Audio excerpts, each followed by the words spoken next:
عمران خان اور شہزاد اکبر نے جھوٹے الزامات لگائے، اس کے لیے آج یہاں کا جو سب سے بڑا اخبار ہے ڈیلی میل، اس نے آج معافی مانگی ہے کہ ہماری خبر جھوٹی تھی اور ہمیں کوئی ثبوت نہیں مل سکا۔ جو الزامات عمران خان کے کہنے پہ اور شہزاد اکبر کے کہنے پہ انہوں نے لگائے تھے شہباز شریف صاحب پہ، منی لانڈرنگ کے اور اس کے بعد کرپشن کے اور misuse of office, misuse of funds, اور اس کے بعد جو انہوں نے یہاں پہ کک بیک کے الزامات لگائے تھے، تو سب کے بارے میں نیشنل کرائم ایجنسی نے بھی کچھ عرصہ پہلے کلین چٹ دی ہے شہباز شریف صاحب کو، اور پھر کل یہاں پہ جو ڈیلی میل ہے اس نے معافی مانگی ہے شہباز شریف صاحب سے۔ اب یہاں پر یہ برطانیہ ہے، یہاں پر PMLN کی حکومت تو نہیں ہے، یہاں پر PTI کی حکومت تو نہیں ہے، یہ کسی اور پاکستانی سیاسی پارٹی کی حکومت نہیں ہے۔ ایک ملک آزاد ملک ہے اور عوام کی حکمرانی ہے، ڈیموکریسی ہے، وہ ملک یہ کہہ رہا ہے اور اس ملک کی یہ رپورٹ ہے، اس ملک کے اخبار نے یہاں پر معافی مانگی۔ اس سے بڑا ثبوت اور کیا ہو سکتا ہے کسی کی اپنا معصومیت کا اور کسی کی اپنا جو بالکل کیا کہنا چاہیے بے گناہی کا۔ تو یہ جو ہے نا یہ بہت بڑی بات ہے، اور یہ عمران خان کو اور شہزاد اکبر ان کے ساتھیوں کو بھی، ان کی پارٹی کو بھی اپنا سر شرم سے جھکانا چاہیے۔ ہم نے پاکستان کو اور پاکستان کی سیاسی لوگوں کو ملک کے اندر بھی اور ملک سے باہر بھی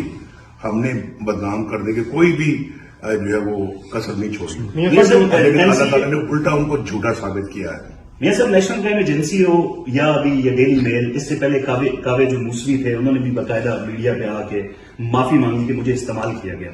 لیکن یکے بعد دیگرے یہ سارے معاملات آ رہے ہیں۔ جس طرح آپ نے کہا کہ یہ عدالتیں برطانوی ہیں، تو اس سارے سلسلے کو آپ کیا سمجھتے ہیں کہ کیا وہ چیزیں تھیں جو کہ آپ کو بدنام کرنے کے مقاصد تھے اس کے پیچھے، یا کیا وجوہات تھی اس حوالے سے؟ میرا خیال ہے کہ بہت ثبوت پاکستان کے اندر موجود ہیں، اور جسٹس شوکت صدیقی کیا کہہ گئے ہیں، ارشد ملک صاحب کیا کہہ گئے ہیں، خود ثاقب نثار کی آڈیو لیکس آئی ہیں، یہ سب کس چیز کا ثبوت ہے؟ ہماری بے گناہی کا ثبوت ہے،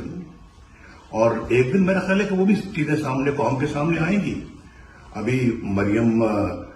کے حق میں فیصلہ آیا ہے تو اس نے کہا ہے کہ کوئی ہمیں شواہد نہیں ملے، تو اب بتائیں مجھے کہ یہ سب کچھ اپنی پاکستان کی اور پاکستان کو، پاکستان کی سیاسی قیادت کو بدنام کرنے کے لیے کیا سازش کی گئی تھی؟ عمران خان کو اتنا سوچنا چاہیے، یعنی خود اس کے اوپر اتنے الزامات ہیں، ثبوت آ گئے ہیں، صرف الزامات نہیں ہیں، ثبوت آ گئے ہیں، بچے کے منہ پہ وہ ثبوت آ گئے ہیں۔ ابھی جو آپ سن رہے ہیں جو توشہ خانہ کے حوالے سے،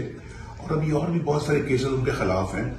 جو شخص خود کرپشن میں بالکل سر سے لے کے پاؤں تک جو ہے وہ اپنا ملوث ہو، وہ دوسروں پہ الزامات لگائے کرپشن کے، اور پھر ان دوسروں کو یہاں کی عدالتوں سے اور یہاں کے جو حکومتوں سے سرٹیفکیٹ ملے جو ہے ان کی بے گناہی کے، اور پھر معافی مانگی جائے یہاں کے اخباروں کی طرف سے کہ جی ہمیں معاف کر دیں، ہم نے غلط خبر چھاپی۔ اب بتائیں، فرق آپ خود محسوس کریں، دیکھیں، ان چیزوں کو سمجھ کے پاکستان کے اندر جو ہے نا وہ اگلا قدم اٹھائیں۔ میں پاکستانی قوم کو بھی کہوں گا کہ پاکستانی قوم کو ان سب چیزوں کی طرف بڑے غور سے دیکھنا چاہیے اور سمجھنا چاہیے۔ یہ سب 2018 جولائی ابوظہبی ایئرپورٹ، آپ نے کہا تھا کہ یہ فیصلہ کروانے والے اور ہیں، لکھوانے والے اور ہیں، اس کے پیچھے وہی بات ثابت ہوئی، اور ہم دیکھتے ہیں کہ کبھی آپ کو باہر بھیجا جاتا ہے، کبھی اندر آنے دیا جاتا ہے۔ یہ سسٹم کب تک چلے گا؟ یہ کس تک یہ سرکل چلے گا جب آپ کی بیٹی سمیت آپ کو گرفتار کیا گیا؟ ہم تو مفت میں ہی اپنے اوپر کیس بنواتے رہے یا بنائے جاتے رہے ہم پر، ہمیں تو مفت میں ہی جلا وطنیاں بھگتنی پڑی،